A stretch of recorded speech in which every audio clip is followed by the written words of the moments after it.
7 héroïnes septem. C'est l'histoire d'héroïnes qui sont des anti-héroïnes parfois. C'est l'histoire de guerrières de l'ordinaire, de battantes du quotidien. C'est l'histoire de fêlures qui craquaient le vernis de nos existences et d'armures que l'on se construit parfois pour traverser les tempêtes de nos vies.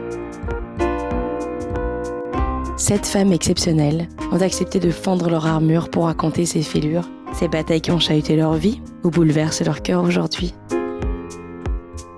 Cette histoire, c'est l'histoire de toutes les femmes. Marie Robert a 35 ans et c'est une héroïne septem. Elle est la philosophe qui prouve que la philosophie, c'est infiniment sexy.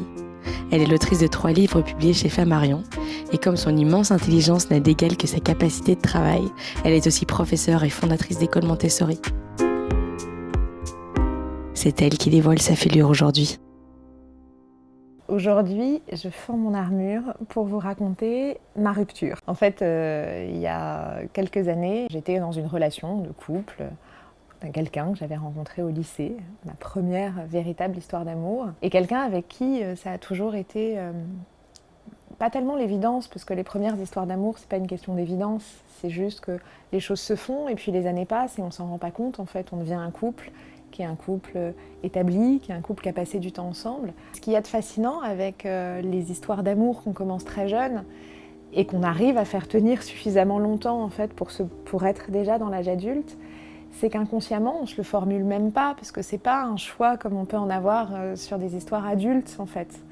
On se le formule pas, on se dit c'est comme ça, c'est évident, on va être ensemble pour toute notre vie. Jusqu'à ce que peu à peu les choses commencent à se fendiller en fait. Et c'est là où c'est très étrange, parce que c'est pas une question de manque d'amour, c'est pas une question de la personne ne compte pas, mais c'est une question finalement où au fur et à mesure, on comprend bien que ce qu'on n'interrogeait pas, on commence à l'interroger.